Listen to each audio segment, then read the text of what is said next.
Assalamualaikum warahmatullahi wabarakatuh. Apa kabar biologi? Bersama dengan Kak Abu. Hari ini kita akan membahas tentang soal-soal biologi sel yang kedua ya.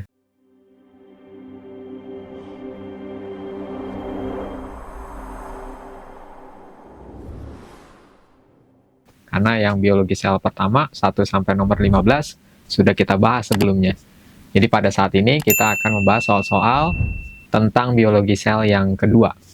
Baik teman-teman, kita lanjut soal nomor 10. Fungsi utama air yang berada pada sitoplasma adalah A. Sebagai bahan respirasi sel, B. Menentukan besarnya pH sel, C. Merubah ATP menjadi ADP, D. Menjadi biokatalisator reaksi, E. Menjadi pelarut utama dalam sel. Jadi kalau kita lihat di sini adalah fungsi utama air. Air itu fungsinya untuk apa sih teman-teman? Air ini teman-teman sebagai pelarut gitu ya teman-teman ya. Sebagai pelarut air itu. Jadi kalau sebagai bahan respirasi sel. Nah, untuk bahan respirasi sel itu pakai apa sih teman-teman? Bahan respirasi sel ini dia menggunakan glukosa. Jadi senyawa organik. Ketika teman-teman makan nasi gitu ya, itu ada karbohidrat diubah jadi glukosa sebagai bahan respirasi sel. Maka teman-teman makan telur, ada protein, ada lemak, itu juga sebagai bahan respirasi sel nanti diubah menjadi energi. Jadi yang A ini udah pasti salah ya teman-teman ya. Kemudian yang B menentukan besarnya pH sel. Nah kalau kita lihat pH sel ini dia kaitannya adalah dengan ion H+ ya teman-teman ya. Ion H+ gitu ya teman-teman ya. Jadi salah juga. Merubah ATP menjadi ADP. Merubah ATP menjadi ADP ini kaitannya adalah dengan penggunaan ATP berarti sebagai sumber energi ya. Kan ATP itu dihasilkan ketika terjadi peristiwa respirasi sel atau oksidasi makanan. Nanti ATP yang sudah dihasilkan digunakan untuk aktivitas. ATP-nya dipecah menjadi ADP. Ini juga bukan ya, ini kaitannya dengan fosfat berarti ya teman-teman ya. Ion fosfat. Kemudian yang D menjadi biokatalisator reaksi. Nah, ini kaitannya dengan apa nih teman-teman? Ini kaitannya dengan enzim. Jadi enzim ini berperan sebagai biokatalisator. Menurunkan energi aktivasi, mempercepat reaksi. Berarti salah juga ya teman-teman ya. Jadi A, B, C, D salah. Menjadi pelarut utama dalam sel. Ya betul ya. Jadi jawaban yang tepat nomor 10 adalah yang E.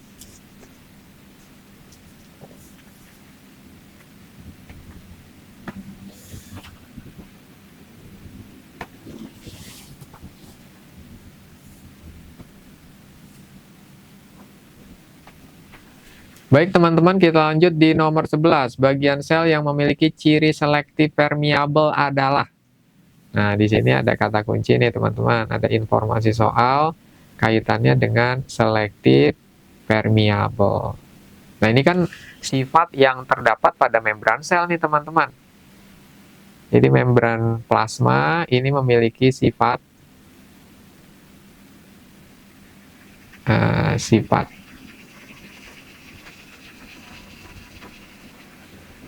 dalam mengatur zat. Jadi sifat dalam mengatur zat.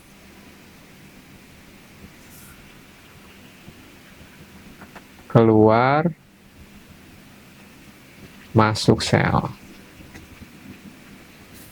Nah, ada 3 ya teman-teman ya. Ada impermeable. Kalau impermeable berarti semua zat tidak boleh lewat.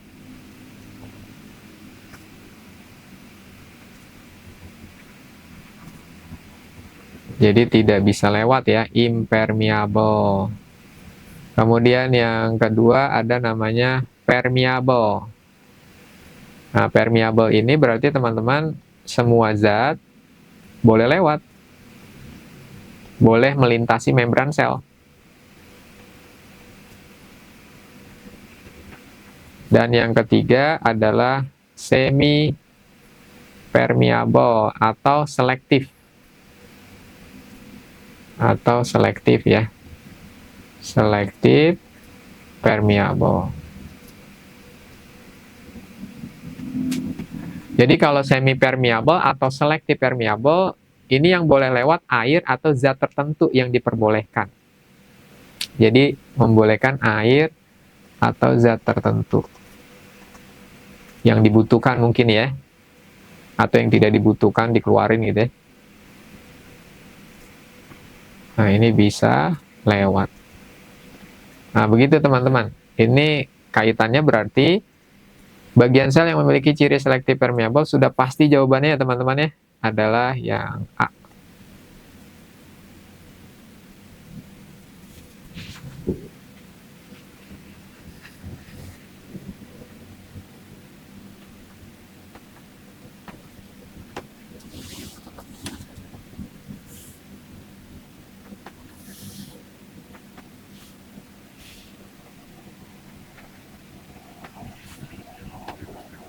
Baik teman-teman, kita lanjut di nomor 12, kromosom yang membawa sifat genetik terkandung dalam A. membran plasma, B. sitoplasma, C. sitosol, D. nukleus, E. ribosom. Nah, di sini kalau kita lihat kromosom itu ada di mana gitu ya teman-teman. Ini soalnya udah pernah ya kita bahas nih di soal nomor sebelumnya juga mirip-mirip kayak gini. Jadi kalau kita perhatikan, maka kromosom ini terdapat di nukleus. Jadi kromosom berisi DNA gitu ya teman-teman ya. Nah, DNA ini kan sebagai faktor pewarisan sifat.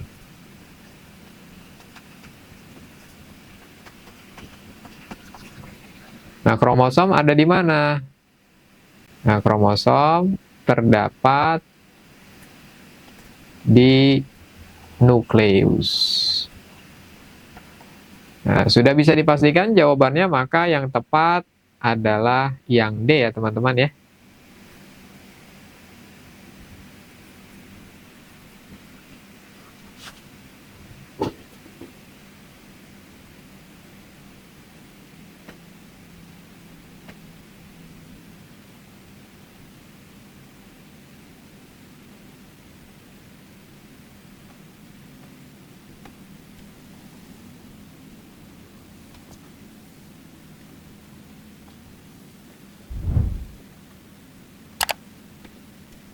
Baik, kita lanjut teman-teman di nomor 13.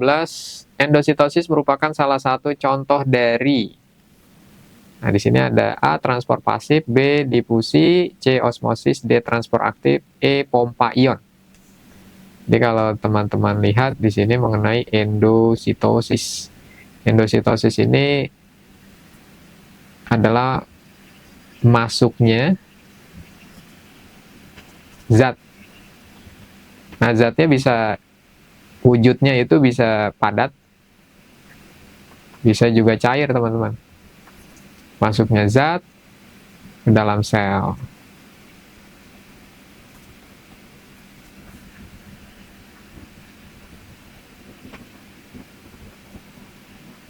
Dengan membentuk vesikula.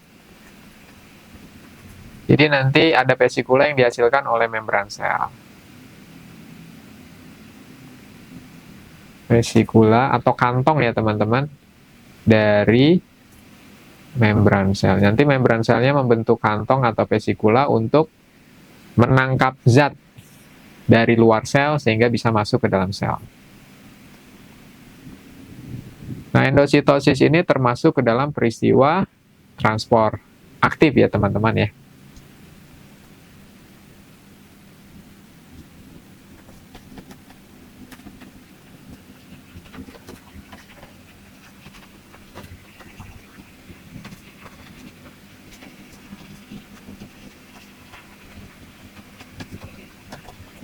Jadi transport aktif itu adalah transport yang membutuhkan energi berupa ATP. Ada pompa ion, kemudian ada endositosis dan eksositosis. Kalau endositosis masuknya zat, eksositosis keluarnya zat. Jadi jawabannya untuk nomor 13 adalah yang D ya teman-teman ya.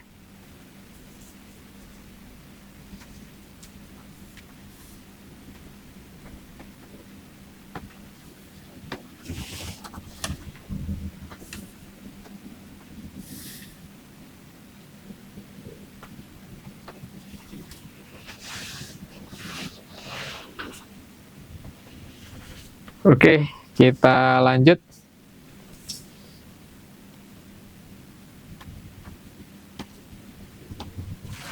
Baik teman-teman, kita lanjut di nomor 14. Berikut merupakan komponen sel yang dapat ditemukan pada organisme prokariotik kecuali. Jadi teman-teman ingat kembali, di sini adalah mengenai prokariotik. Apa sih cirinya teman-teman prokariotik? Prokariotik itu dia tanpa membran inti ya teman-teman ya. Tanpa membran inti. Sehingga inti disebut nukleoid.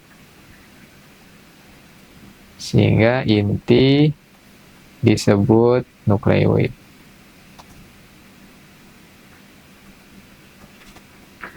Jadi prokariotik tetap punya DNA ya, karena inti itu kan DNA, tapi dia tidak dilindungi oleh membran inti. Kemudian memiliki organel ribosom.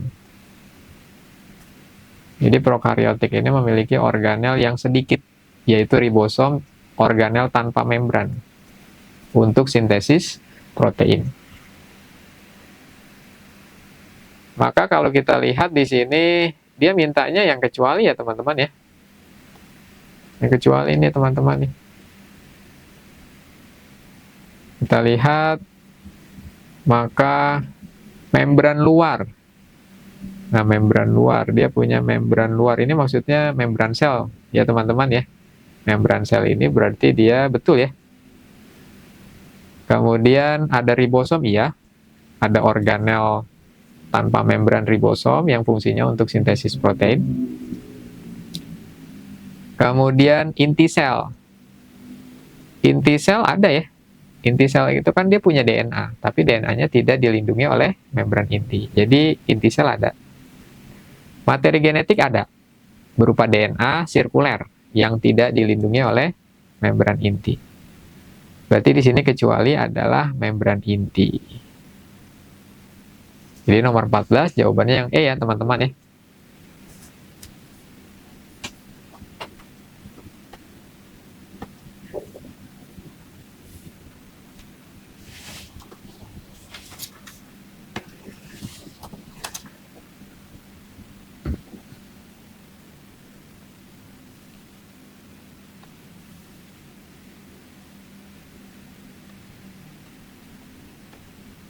Baik teman-teman, kita lanjut di nomor 15. Pada sel tumbuhan, ada satu lapisan lagi yang melindungi sel tumbuhan selain membran sel, yaitu dinding sel.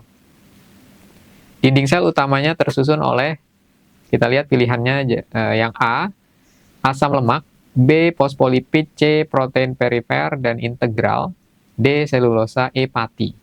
Jadi teman-teman lihat di sini ternyata tumbuhan punya dua lapisan nih teman-teman nih. Ada membran sel, gitu ya. Kemudian ada lapisan yang paling luar namanya dinding sel nih teman-teman, gitu.